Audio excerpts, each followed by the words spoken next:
दोस्तों नमस्कार। आज फिर एक कहानी के साथ, कहानी छोटी लेकिन सीख बड़ी, और सीख वही महान जो जीवन में उतर जाए, और ज्ञान वही श्रेष्ठ जिससे जीवन संवर जाए। ऐसी ही जीवन को संवारने वाली एक कहानी। एक नवयुवक था, बड़ा ही स्नेहिल स्वभाव का, बड़ा ही विनम्र, और उसकी इस आदत से गांव का एक बुजुर्ग बहुत ईर्ष्या रखता था। वह मौके ढूंढता था कि इसे किस तरह नीचा दिखाऊं, क्योंकि उस बुजुर्ग को उससे पहले लोग बहुत पसंद किया करते थे। हर चीज़ में उसकी सलाह लिया करते थे। कोई परेशानी आई उस बुजुर्ग के पास लोग पहुंचते थे। लेकिन इस नवयुवक के आने के बाद हर कोई इससे सलाह लेना चाहता था, इससे विचार विमर्श करना चाहता था, और पूरे गांव में उसके स्वभाव की बहुत तारीफ हुआ करती थी, जिससे यह बूढ़ा जो है बहुत चिढ़ने लग गया था। अब यह इस नवयुवक के बारे में उल जलूल बातें कि वह चोर है, वह इस तरह का है, वह बेईमान व्यक्ति है, वह पता नहीं किससे किससे जिससे मिलता उससे नवयुवक की बुराई करता था। आप समझ सकते हैं, ऐसा व्यक्ति जो अपने आत्मविश्वास को कम कर दे, वह दूसरों को गिराकर अपने आप को ऊंचा बढ़ाना चाहता है। ठीक उसी तरह वह वृद्ध उस नवयुवक के बारे में यही फैलाने लगता है कि वह चोर है, वह चोरी का काम करता है, वह बेईमानी के काम करता है, वह गलत सलत काम करता है, उसकी संगत गलत है, वह चरित्र से बहुत गिरा हुआ इंसान है। और धीरे धीरे, क्योंकि वह बुजुर्ग था, उसका भी मान सम्मान था, उसकी भी कई चीज़ें लोग मानते थे, उसकी बातों में कई लोग आने लगते हैं और नवयुवक से लोग दूरी बनाने लगते हैं, जिससे नवयुवक थोड़ा सा तो परेशान होता है, लेकिन वह अपने काम पर, अपने ज्ञान को अर्जित करने में, अपनी चीज़ों पर व्यस्त रहता है। अब होता क्या है कि गांव में चोरी होती है।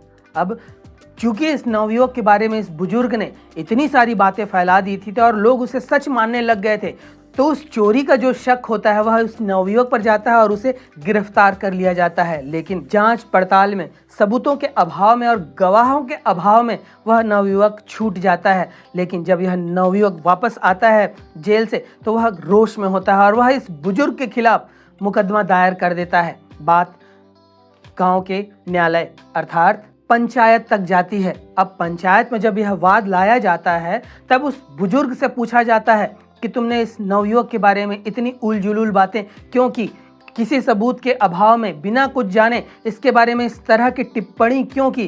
तब यह बुजुर्ग कहता है कि यह तो मैंने ऐसे ही टिप्पणी कर दी थी, मेरा उद्देश्य किसी को नुकसान पहुंचाना नहीं था, किसी का बुरा करना नहीं था, बस मेरे मुख में आता था और मैं बोल देता था। तब जो मुख्य पंच रहता है, सरपंच रहता है, वह उस बुजुर्ग से कहता है कि अच्छा, तुमने इस युवक के बारे में क्या क्या लिखा, इन कागज के टुकड़ों पर लिखो और इन कागज के टुकड़ों को फाड़ो। बुजुर्ग वैसा ही कहता है। अब यह सरपंच कहता है कि अब इन घर जाते समय इन कागज के टुकड़ों को तुम हवा में बिखेर देना। घर जाते समय जो भी रास्ता है वहाँ धीरे धीरे करके इन टुकड़ों को फेंकते जाना और कल सुबह फिर आना, कल सुबह निर्णय दिया जाएगा। बुजुर्ग वैसा ही करता है। वह कागज में लिखे उन बुराइयों को जो उस नवयुवक के बारे में उसने लिखा था, लिखता है, उसके टुकड़े करता है और घर जाते समय वह बिखेरते हुए जाता है। अगले दिन जब सुबह यह बुजुर्ग पंच के सम्मुख उपस्थित होता है, तब सरपंच जो है वह कहते हैं कि उन टुकड़ों को जो तुमने फेंका था उसे वापस इकट्ठा करके लाओ। तब यह बुजुर्ग कहता है कि यह कैसे हो सकता है सरपंच जी, मैंने तो उन टुकड़ों को बिखेर दिया था, वह हवा में पता नहीं कहाँ कहाँ उड़ गया होगा और उसे ला पाना बहुत ही मुश्किल होगा। तब सरपंच कहता है कि ठीक इसी तरह तुम्हारी द्वारा की गई यह बुरी टिप्पणी जो सत्य नहीं थी, वह पता नहीं किस किस मानस पर, किसके किसके हृदय पर क्या क्या असर डाला होगा, और इस नवयुवक के चरित्र को गिराने का तुमने काम किया, वह पाप सदृश से ही किया। इसलिए तुम्हें सजा स्वरूप इस गांव से निकाला जा रहा है, क्योंकि तुम बुजुर्ग कहलाने लायक नहीं हो। बुजुर्ग वह होता है जो नवयुवकों को नया ज्ञान दे, नई पीढ़ी को नई चीज़ें दे, उनको नई सिखावनियाँ दे। लेकिन तुम तो ऐसे बुजुर्ग निकले जबकि तुम्हारा मान सम्मान था, हम किसी भी परेशानी में तुम्हें ढूंढते थे, लेकिन अब वह सम्मान तुम्हें नहीं मिलेगा, और उस सम्मान का असली हकदार, तुम्हारा असली उत्तराधिकारी यही नवयुवक है। इसे ही वह सम्मान मिलना चाहिए, और तुम्हारे जैसे लोगों को अब इस गांव में रहने की ज़रूरत नहीं है, और उसे सजा स्वरूप उस गांव से निकाल दिया जाता है। दोस्तों, छोटी सी यह कहानी, अक्सर हम अपने वाणी के वश में होते हैं। मन में कुछ आया, हमने किसी के बारे में भी उल जुलूल बात कर दी, सामने आकर कभी नहीं कहते कि तुम ऐसे हो। पीठ पीछे किसी को गिराने के लिए उद्देश्य अपने को बढ़ाना, और ऐसे जो आत्मविश्वास से गिरे हुए लोग होते हैं, अधम लोग होते हैं, नीच लोग होते हैं, वे ही इस तरह के हथकंडे अपनाते हैं। वे दूसरों को गिराने के लिए, अपनी लाइन बढ़ाने के लिए दूसरों को गिराने का काम करते हैं। और अक्सर ऐसे लोग अपनी वाणी के दास बन जाते हैं, अपने वचनों के दास बन जाते हैं, अपने शब्दों के दास बन जाते हैं। तो हमें ज़रूरत है कि जब भी हम पीठ पीछे किसी की बात करें, उसकी तारीफ ही करें। कोई एक अच्छाई तो होगी किसी व्यक्ति में। पीठ पीछे की गई बातें चुगली कहलाती है, निंदा कहलाती है। और आपने मानव जन्म लिया है, आपका जन्म उत्कृष्ट कार्यों को करने के लिए हुआ है।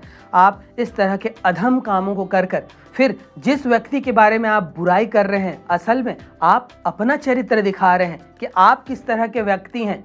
एक सक्षम व्यक्ति, एक सबल व्यक्ति हमेशा अच्छाई की ही बात करता है। जो अच्छा है वही बात करेगा। लेकिन जो कमज़ोर व्यक्ति है, जो निर्बल व्यक्ति है, जिसमें दोष ही दोष है, वह दूसरों के ही दोष को गिनाएगा। एक व्यक्ति जो सबल है वह सबलता की बातें करेगा, वह पॉजिटिव बातें करेगा। एक व्यक्ति जो निर्बल है वह नकारात्मक ही, नेगेटिव ही बात करेगा। लोगों के बारे में हो, देश के बारे में हो, दुनिया के बारे में हो, समाज के बारे में हो, धर्म के बारे में हो। तब हमें ज़रूरत है कि हम अपने वाणी के दास बनकर न रहें।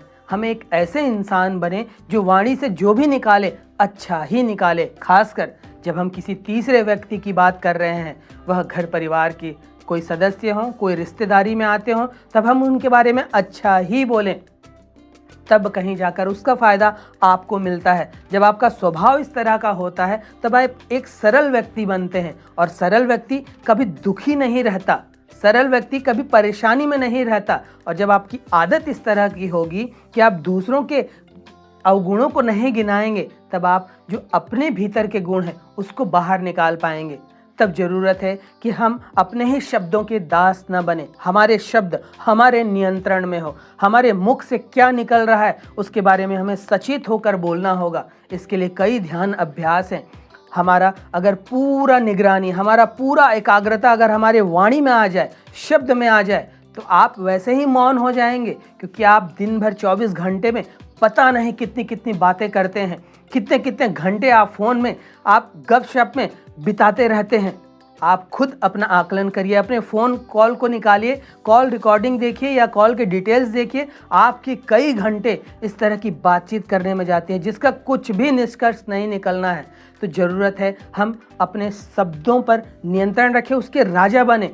और जो भी शब्द निकले वह चुने हुए मोती के जैसे निकले, चुने हुए मोतियों के हार की तरह निकले, ताकि उससे हमारा जीवन भी और जिस व्यक्ति के बारे में हम बोल रहे हैं या जिस व्यक्ति से हम बोल रहे हैं उसके जीवन में सकारात्मकता ही सकारात्मकता लाए।